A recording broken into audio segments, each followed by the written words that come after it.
I am Dr. Gary PUSATERI, and that's why Sean didn't bother to try my last name. I became Doc Gary very early in my career when the first patient called me Dr. Suppository. And I decided that Doc Gary may in fact be the better way to go through my life. So I'm going to tell you a little story here about how the heck this all came about. Here's a map that you guys have seen lots and lots of times. Here's what I'll tell you. CWD. I'm going to tell you that I don't know of anything that I've seen produce more emotion than CWD. I've been a hunter my whole life. And anytime I hear somebody mention CWD, it all comes up, everything. They're confused. It's a conspiracy theory. It's a political tool. People are angry. People are fearful. People are scared. Nobody really understands it, and the media isn't helping with this at all. You know, I just saw an article that said scientists warned that CWD is spreading across the country, and that we have to be very concerned about it being transmitted to human beings. So there's all this crazy emotion about it. I went to the Wisconsin conference this last weekend. Met Josh Tanute there, and what I realized that I had no experience with before with all of you deer farmers is that this is about passion.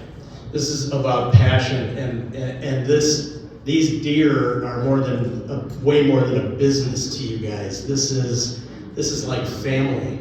I mean, I listened to one of the vets talk about caring for deer, and they talked about having a sick fawn, and they bring him in the house and they bring him to bed, and I was like, oh my goodness, and half the audience is going, yes, of course, that's what we do, and I was like, my goodness. I really had no idea the passion that you guys have for this.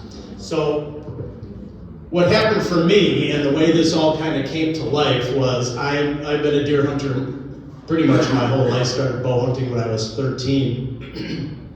I was fortunate enough to be able to buy some property over in western Wisconsin in Buffalo County, a trophy county. And last January, not this past January, but in 23, I got a panicked call from one of the outfitters over there. He said, oh my gosh, Doc, they found a deer with CWD, and it's really not that far from your farm. I said, well, are they sure? Tom, do they really know? Sure enough, half hour later, I got a call from another farmer, my neighbor this time. Hey Doc, did you hear? And you know what? The DNR is having a meeting tonight about this, and I'm really worried what they're going to say. Started getting calls from other neighbors saying, did you hear what's going on? Did you hear what's going on? So I couldn't make it over there for the meeting, but I listened online. And the solution was absolutely frightening to me. They had talked about allowing a season from the beginning of September through the end of February, unlimited permits, and a weapon of choice, anything you'd like to use. And I was like, oh my goodness, they'll just, they're going to destroy the herd if they do that. Why are they doing that? Why are they doing that? Went to bed that night, pretty upset about what was going on, and at about 2:30 in the morning, I sat up in bed and went, oh my goodness, and my wife's like, oh my, are you all right? You died? You having the big one? No, I'm not having the big one, not having the big one. But holy cow, Katie, we can do this. She's like, we can't, what are we talking about? I said, Mike and Scott, we can do this, our business can do this. We can find a live diagnostic in blood for chronic wasting disease.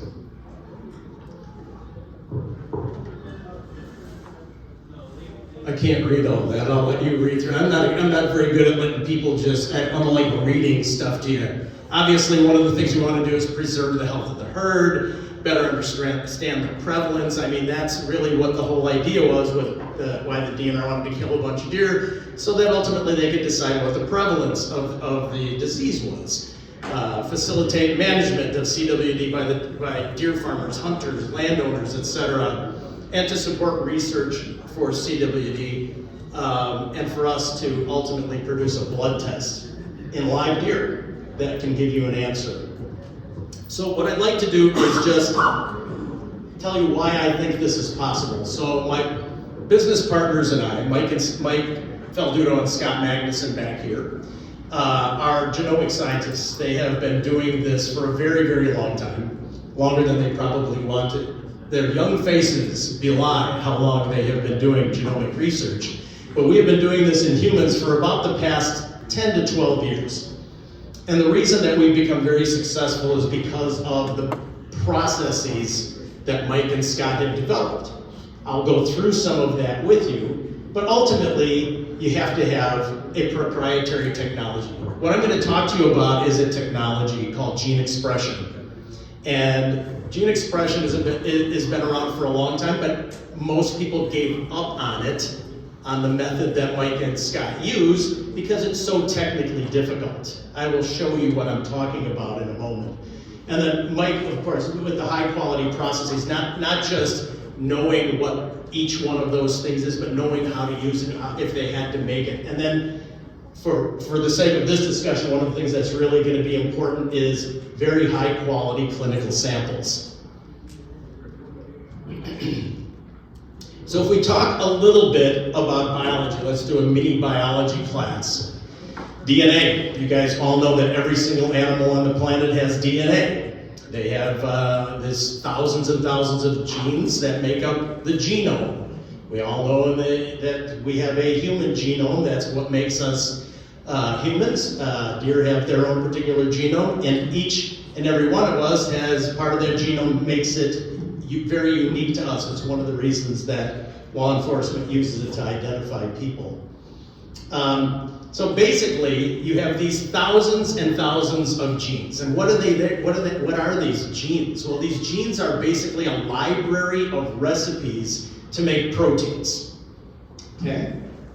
So there's this huge library that to make proteins. Let's talk about, for example, if you need more thyroid, there's a little sensor that says we need more thyroid. So a signal gets sent down to the thyroid, and lo and behold, it sends the mRNAs start searching along all of these. They find the recipe, and they make copies of those recipes for thyroid in the nucleus, and then that thyroid is sent out.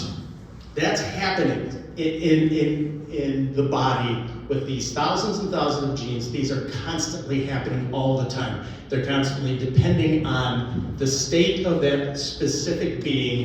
Either they will be increased in production or decreased in production. And that's the basis of what we're looking for, is in normal tissue, there will be a certain set of proteins, or what we see those mRNAs down there at the bottom, that will be either high or low expressed.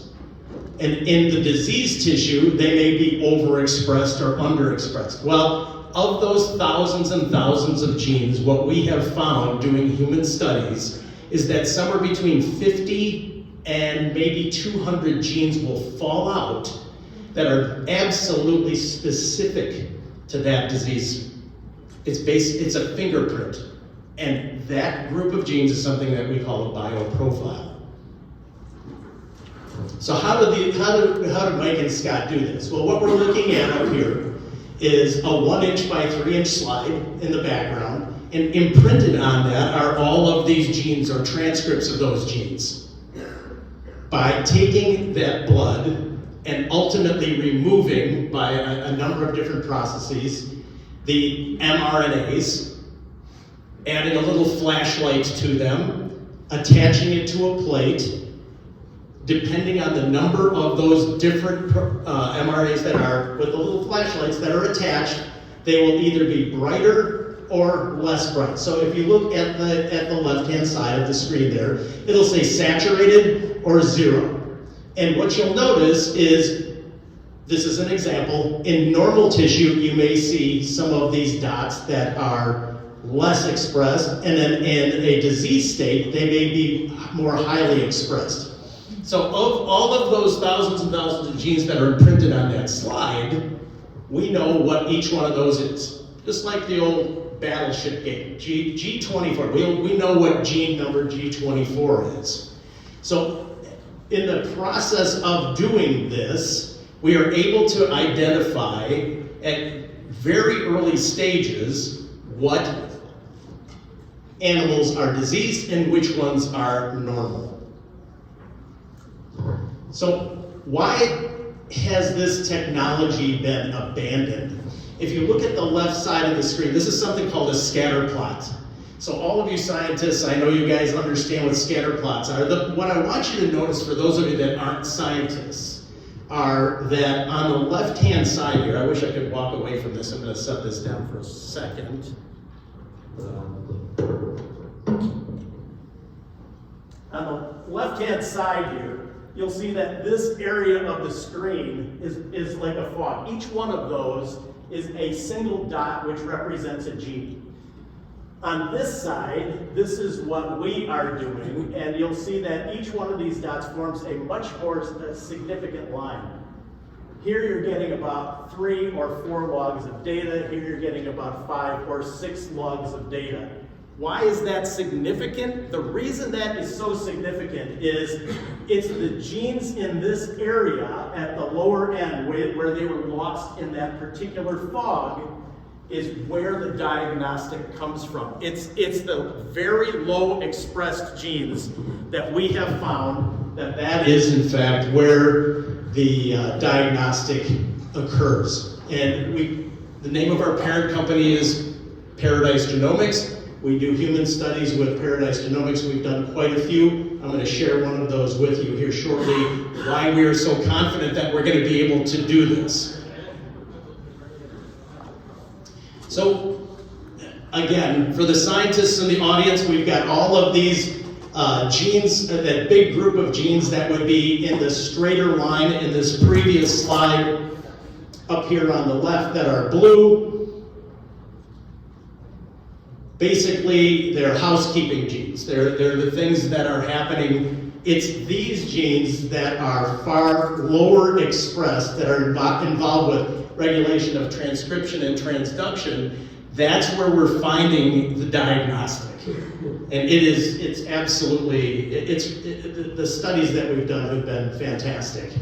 So this is not the flag of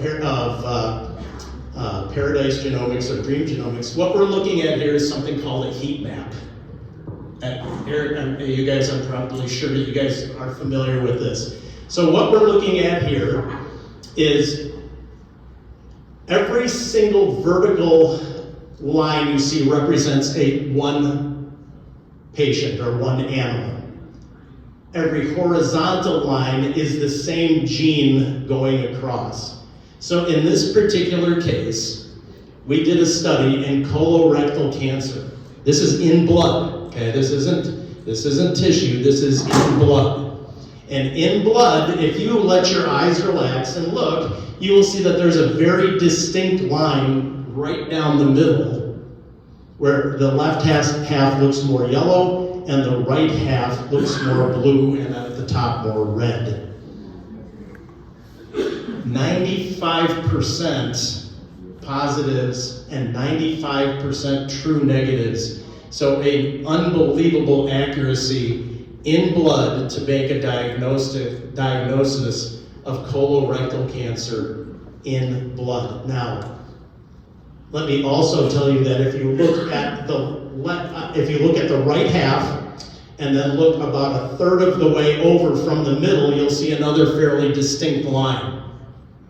That fairly distinct line is the division between stage 1 and stage 2 colorectal cancer. So what we really and truly believe we're going to be able to do with CWD is not just give you a yes or no. We believe that over time, when we have enough samples and we've done enough samples, we're going to be able to stage this disease.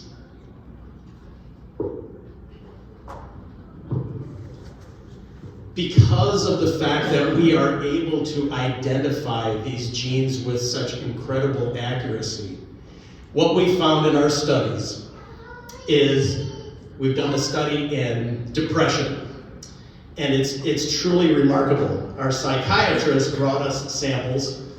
We ran them. We were able to make a diagnosis of major depressive disorder. Then we realized that we were able to make a distinction between major depressive disorder and bipolar disorder, which is a big deal in clinical medicine. It's very hard to make that diagnosis. What we found, the reason I'm telling you this, is when he treated these people with appropriate medications, we saw them return to normal. That means that if at any point in time, anybody comes up with a drug or medication that could potentially be a cure for chronic wasting disease, we will be able to see that with our test before you will see it clinically or phenotypically. So, a diagnostic and a therapeutic monitor, and then of course it can be used as a companion diagnostic to select the appropriate animals for testing. So what we do is we discover these bioprofiles, or the changes in the gene expression in blood for both early and late stage disease. Our goal is to develop a blood test that utilizes the bioprofiles, not for prion detection. We are not looking for a prion. I know that there's a few people that tell me that they don't even think that prion causes CWD. It doesn't matter to us, because that's not what we're looking for. We're not looking for the prion. We are looking for that body's response to that particular stress, in this case the disease, chronic wasting disease, that gives us a very, very specific bioprofile so that we can tell you, yes, this animal has chronic wasting disease, and over time we really truly believe that we'll be able to stage that as well. It would sure beat having to kill all these deer.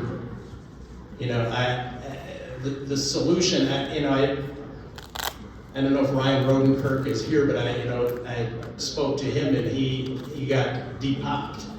And you get a couple of deer with chronic wasting disease, and they kill the entire herd and they do these biopsies. Eric, do you have any idea how many, when they do that, how often are they finding more and more, it really pretty rare. So the opportunity to have a test so that if a deer is positive and you can test your herd and glean out just the positive deer, or even better, to be able to stage those animals. Maybe early stages are not infectious. I think that this is going to be helpful not just for the diagnostic, but also for studying the disease and ultimately coming up with far better methods than we currently have. We are very fortunate. I just have to stop for a second and just say a shout out to the people from USDA. You guys, thank you so much for being involved with this. The way your study is set up, to be able to get blood from early inoculated deer through the process, we'll be able to see which genes are falling in and falling out, to do that staging. To a lot of the deer farmers that have spent time talking to me, the reason that this company is called Dream Genomics is because when I talk to people, Josh Tanute, John Stoltzfus said to me, Doc, if you can do that, that's a dream come true. Josh said the same thing.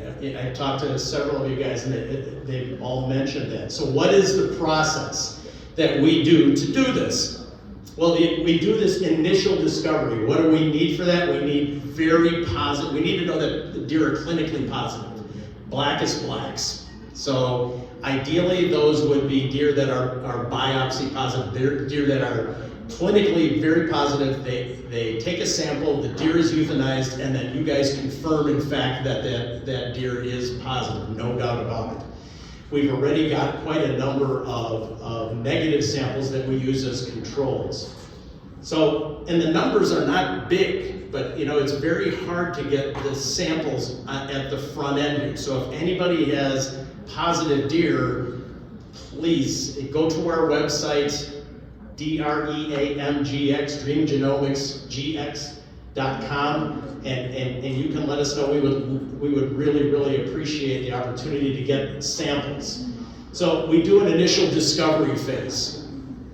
It doesn't take that many animals, 25, 30, 40 animals, and we will absolutely have a bioprofile for that disease.